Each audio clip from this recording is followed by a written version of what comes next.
Mi Rincón, columna informativa con artículos de actualidad de quien les habla, Carlos Diegues, aquí desde Radio Miami por internet y Hermes América en español. Mi Rincón.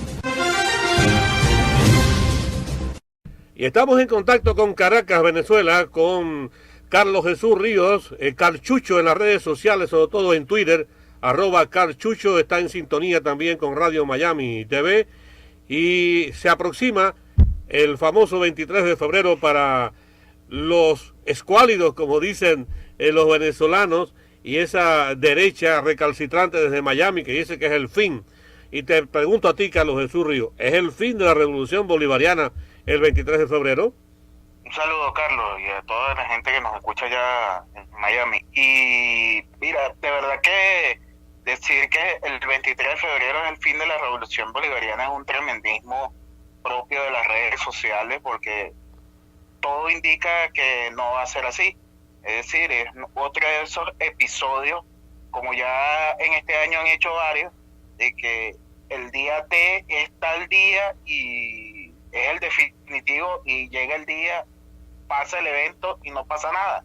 Es decir, no ocurre lo que ellos le han vendido a su público, porque recordemos que esto es un gran evento de marketing digital y de marketing político que le venden a la gente de que hay un gobierno caído, y la cosa no es así. Entonces nos encontramos con un escenario donde le venden a la gente el psicoterror, porque esa es una de las cosas que venden, a lo interno, y le venden la idea falsa de que el gobierno venezolano está caído a lo externo, cuando la realidad es que aquí el gobierno sigue en sus funciones normales, la oposición sigue nula completamente en lo interno de Venezuela, y que todo lo que nosotros vemos, todo el escándalo mediático que hay, es un escenario que solamente se vive en redes sociales y medios de comunicación. Sí, Carlos Jesús, hace apenas unas horas, yo pienso que la posición de Maduro es definitoria cuando instó a este señorito, a este payaso, como él le dice, a que él realmente propusiera elecciones generales. ¿Qué crees de eso, de esa posición de Maduro? El presidente Maduro ha demostrado una cosa que es innegable, su capacidad y conocimiento de la política, y que le ha dado, a pesar de las dificultades económicas y todo el sabotaje, le ha dado la posibilidad de, como dicen, voltearle la tortilla a la oposición cuando creía que estaba en su mejor momento. Y salvo el escenario del 2015, cuando se perdieron las elecciones parlamentarias, de resto la revolución no ha perdido nada. Lo cierto del caso es que el presidente le lanza esa propuesta porque sabe que la oposición, está claro que la oposición no tiene ningún camino electoral.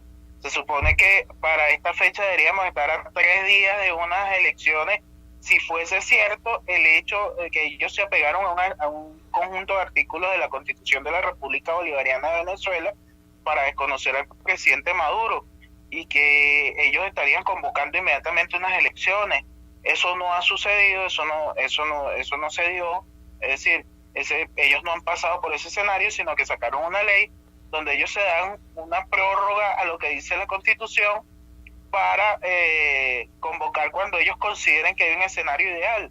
Pero ellos no tienen un escenario ideal, ellos tienen un escenario simplemente de confrontación y guerra, y suplican y piden todos los días a través de las redes sociales y medios de comunicación que los militares se subleven contra el gobierno, y lo otro es que piden una invasión, es decir, piden que vengan los marines a hacer el trabajo que ellos como políticos no han podido hacer, de tomar el poder. Ese es todo lo que tenemos aquí. El presidente le lanza ese reto de ver si ellos lo van a hacer, pero es que eso no está en la agenda de la oposición, nunca lo ha estado. Eso es falso. Decir que ellos quieren una agenda electoral, eso es absolutamente falso. Eso es una forma solamente de excusa de decir que ellos no pueden hacer unas elecciones libres. Aquí hay libertad para elegir, aquí hay libertad a la hora de ejercer el voto, y el voto se ve reflejado cuando se hace el conteo. Entonces, ellos no quieren un camino electoral, ellos no quieren un camino democrático, ellos simplemente quieren la intervención extranjera, y por eso agupan cosas como la invasión, el intervencionismo, la injerencia de otros países sobre los asuntos internos de Venezuela, y por ejemplo hoy celebran que la yerna de Blanca Ibáñez, la barragana, es decir, la amante del expresidente Jaime Lucinchi durante los años 84 y 89, que hizo y deshizo con casos de corrupción en Venezuela, esta mañana haya tomado por asalto la embajada de Venezuela en Costa Rica. Y eso lo aplauden, pues, porque realmente no tienen ningún camino democrático, sino el de saltarse todas las leyes y el de irrespetar absolutamente todo el marco jurídico, tanto nacional como internacional, porque en el marco político no tienen vida, es decir, no tienen ningún apoyo, ningún respaldo a lo interno. De todas maneras, Carlito, dicen, Carlito, mucho ojo, porque esta acción en Costa Rica de que tomen la embajada allí, están llamando al mundo, a aquellos también que están en contra del proceso revolucionario, a que hagan igual, que en cualquier parte ataquen las embajadas. O sea, ellos están calentando la semana, ¿no te parece? Por supuesto, ellos están haciendo de esto un show para generar un ambiente, un clima donde ellos tomen embajadas, pero ahí hay un problema. En el ámbito migratorio, los venezolanos, los pasaportes, ¿quién se los va a emitir? Guaidó, que les va a firmar un papel ahí, una carta diciendo yo reconozco que este tipo es venezolano. Ellos no tienen absolutamente control de nada. O sea, yo creo que quienes están ocupando de esos países este tipo de acciones, cuando eso no tiene un respaldo del hecho de que aquí no va a caer el gobierno, porque claro, es la realidad.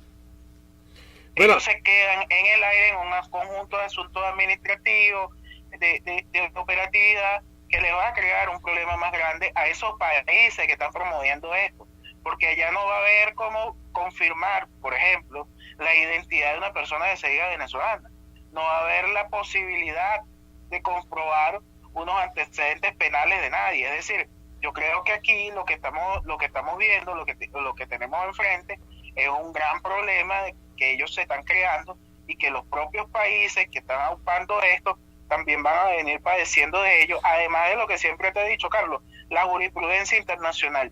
Todo lo que están haciendo contra Venezuela es un justificativo que se lo hagan posteriormente a cualquiera, e incluso a esos países, y que lleguemos a una sociedad donde la diplomacia o el trato entre los países sea equivalente a lo que era la Edad Media, donde alguien podía, el representante de otro reino, llegar y si no le gustaba lo que le decía, le cortaba la cabeza y lo lanzaba por un barranco. O sea, esos niveles estamos llegando ahorita porque estamos bajo el dominio de las élites gorilas como las que encabeza Donald Trump.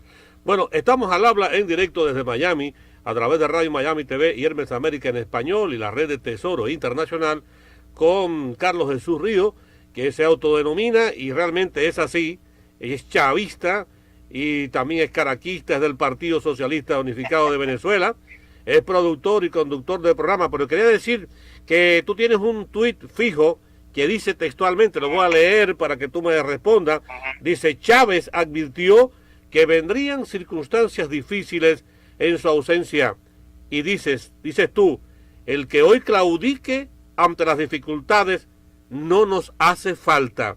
¿Cómo interpretas tú, que eres un buen venezolano, un caraqueño con los pensamientos y sentimientos de Bolívar y Chávez? ¿Cómo tú calificas e interpretas tus propias palabras en estos momentos?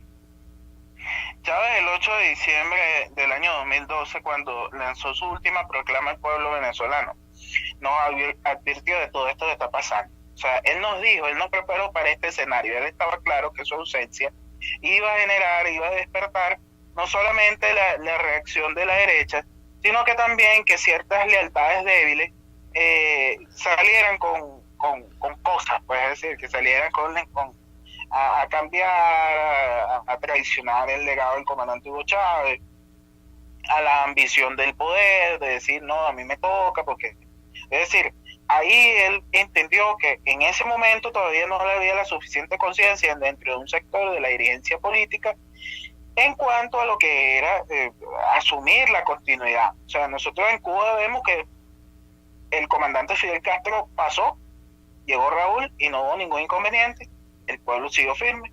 El comandante Raúl Castro llegó, pues como dicen, se retiró y se le dejó el camino a Díaz-Canel y ahí está el pueblo cubano tranquilo. Pero en Venezuela el comandante Hugo Chávez consideró que todavía no estábamos en esos escenarios para llegar a esos niveles y que había un sector que obviamente iba a claudicar ante cualquier presión. Y lo estamos viendo, hay gente aquí que se dice izquierda que ha salido a reunirse con Guaidó y obviamente es una minoría, y muy triste minoría, porque la gente lo reconoce y dice, tanto nadar para morir siendo un traidor. Y esta gente pues que se ha ido, realmente no nos hace falta. Aquí no nos hace falta el pueblo y la gente de a pie, el revolucionario sencillo que está en su comunidad haciendo un gran trabajo para salir adelante con sus vecinos, con su compañero de zona donde vive, y hacer la revolución desde abajo. Ese es el que nos hace falta. Todo aquel que tenga miedo, que agarre y considere que estamos en peligro, que hay que huir y bajarse los pantalones ante las amenazas, todo ese no nos hace falta. A nosotros nos hace falta los que están decididamente determinados a defender la patria.